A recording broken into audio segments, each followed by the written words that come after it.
全世界证券交易员、投资家的专业媒体，股市简报，内容来自全球专业媒体，由六度简报团队制作。六度简报的网址是6dobrief.com。习近平如何解决中国的大衰退？避险心态是危险的。彭博社。事实上，单纯的重新开放并不足以使中国的经济恢复正轨。在 COVID-0 结束仅6个月后，制造业已经开始陷入困境，1/5的年轻人失业，私营企业不再投资未来。有一种感觉，中国人民银行的宽松措施已经不再有效。在上周的封面故事中，有影响力的当地新闻机构财新询问了中央银行的钱都去哪儿了。自从1年多前的上海封锁以来 ，M2 货币供应的广义指标一直以2位数的增长，但经济增长微乎其微，通胀也不见踪影。中国人民银行的利率下调对于消费者来说并没有产生太大的吸引力，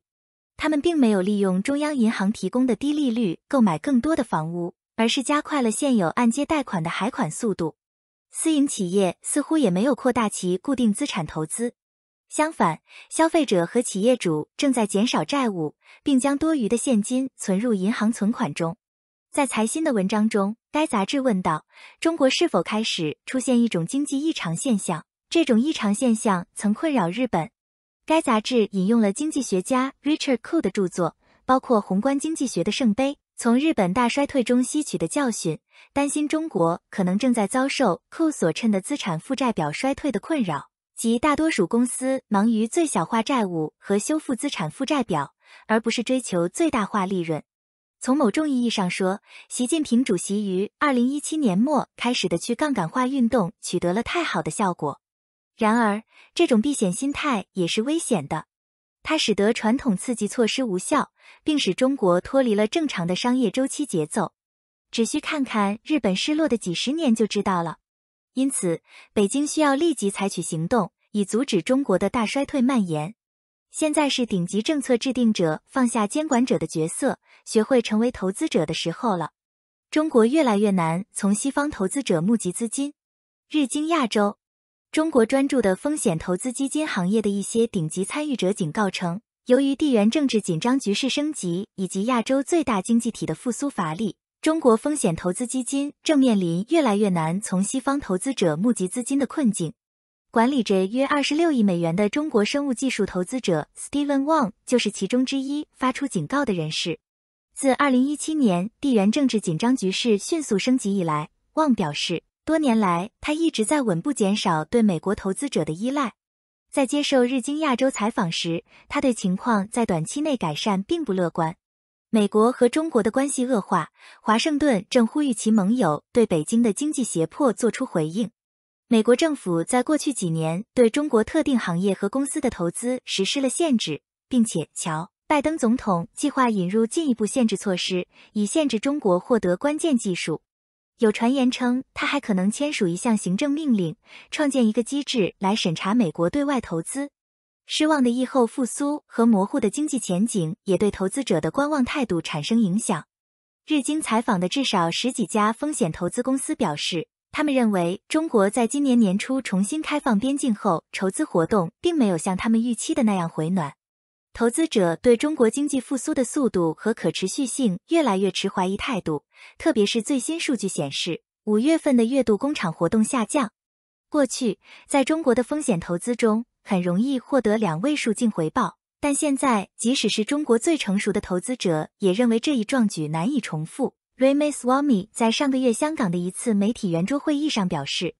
我认为对中国的配置资金已经呈下降趋势。Ramaswamy 表示，可能会出现其他可能是下一个大事的事情。今天，我们不知道它是什么。在西方筹资乏力的情况下，中国的风险投资家正在更加关注国内筹集资金。风险投资公司告诉日经亚洲称，尽管中国的私募股权市场在该国复苏动力减弱后实际上消失了，但还有一种选择，风投公司能够从国有企业筹集人民币资金。根据咨询公司 Prechain 的数据，截至5月30日，今年已筹集了6只以人民币计价的风险投资基金，总价值相当于16.3亿美元。中国可能会在下半年进一步降息。路透社。根据中国证券报星期二的报道，引用政策顾问和经济学家的观点，中国有可能在今年下半年进一步降低银行的存款准备金率和利率，以支持经济。中国经济在第一季度的反弹速度超出预期，但在第二季度初失去了动力。经济正面临住高失业率、低迷的房地产市场和不断上升的地缘政治紧张局势。中国社会科学院顶级政府智库的研究员张明告诉这家国有报纸，中国的低通胀压力将为货币宽松提供空间。张明表示，中国可以考虑进一步降息和针对存款准备金率进行调整，以降低贷款成本。报道还指出，浙商证券首席经济学家李超也预计今年下半年可能会有进一步的降息和降准。他预计美联储可能在第四季度进入降息周期，为北京进一步实施货币政策宽松提供更大的空间。中国于今年3月首次降低存款准备金率，但今年一直保持基准贷款利率不变，因为与美国的收益率差距扩大，限制了实施大规模货币宽松的空间。内地投资者抢购香港股票。彭博社周一，通过与香港的交易通道，内地投资者购买了超过2年来最多的香港股票。内地投资者竟购买了港币109亿元和15.3亿美元的股票，这是自2021年2月以来的最大单日流入，此前连续3天出现净卖出。这种来自内地的兴趣可能会产生不同的影响。在2021年初一轮买入后，恒生中国企业指数曾达到峰值。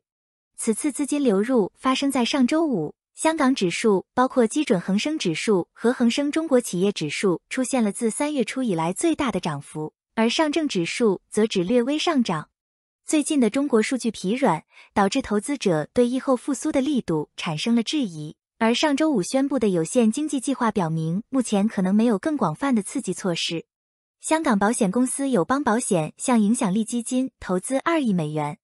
金融时报，总部位于香港的友邦保险是亚洲大陆最大的保险公司之一，首次向影响力基金投资2亿美元，将资金引导到试图实现联合国可持续发展目标设定的目标，例如与气候变化有关的目标的投资组合。该保险公司投资了专业影响力基金经理 Leapfrog Investments。该公司去年从新加坡淡马锡吸引了总计5亿美元的投资，并于2016年从美国保险公司保诚 Prudential 获得了类似规模的拨款。影响力投资在亚洲投资者中越来越受欢迎，主权基金和富人对此非常感兴趣。万物蓝图，英国晶圆公司 ARM 如何成为全球巨头？金融时报，剑桥科技公司 ARM 设计用于2500亿个电脑晶片，从智慧手机到汽车再到资料中心，每秒增加1000多个晶片。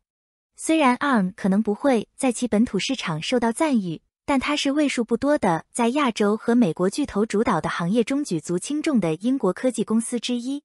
然而，尽管英国政府努力鼓励 ARM 在伦敦重新上市以获得投资者资金，但软银于2016年以240亿英镑的价格收购了该公司，计划今年在纽约纳斯达克市场上市。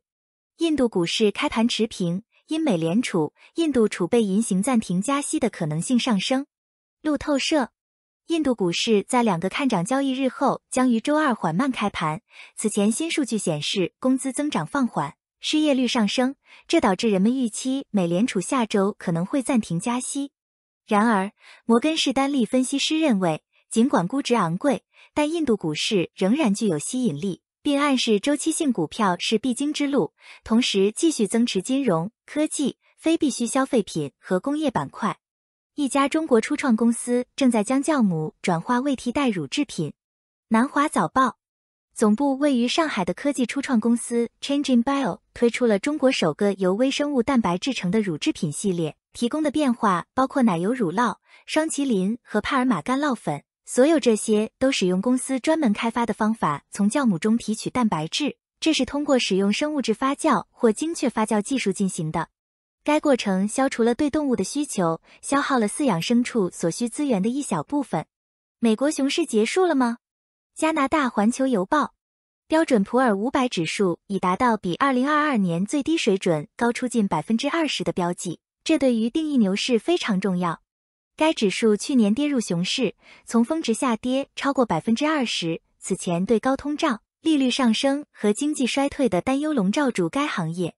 一些投资者认为，上涨 20% 决定了牛市的地位，然而，另一些投资者认为这需要更广泛，并考虑到市场方向和投资者情绪。标准普尔500指数在科技股的带动下上涨，特别是那些参与开发人工智慧的股票，如晶圆制造商英伟达 （NVIDIA）。该公司今年上涨了近 170%， 使其价值接近1万亿美元。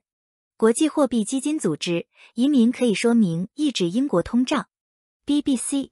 填补工作力短缺的移民可能有助于压低英国通胀。国际货币基金组织 IMF 副行长吉塔·戈皮纳特 Gita Gopinath 表示，国家统计局的最新数据显示，2022年向英国的净移民人数达到了创纪录的60万0 6千人。卫生和社会工作、专业科学工作以及住宿和食品是空置率最高的行业，分别为 4.5%、4% 和 5.5%。加密货币的软肋，全球最大的加密货币交易所被指控处理资金不当。悉尼先驱晨报，美国证券交易委员会 SEC 指责加密货币交易所币安背后的公司不当处理客户资金，并误导美国监管机构和投资者。这些指控标志着联邦监管机构第二次呼吁币安不遵守旨在保护投资者的美国法律。美国证券交易委员会的套件指责币安秘密将数十亿美元从客户转移到币安创始人赵长鹏拥有的独立公司，并误导消费者检测操纵交易和限制其国际平台上的美国交易的能力。长期以来，监管机构一直将币安作为其努力的一部分，以使加密行业更符合政府框架。币安已经对这些指控进行了反击，并正在寻求与监管机构达成和解。监管机构称监管机构是分散的加密监管。谢谢大家收看股市简报，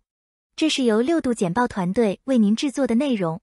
6度简报的网址是6dobrief.com，专门面对全球精英、专业人士。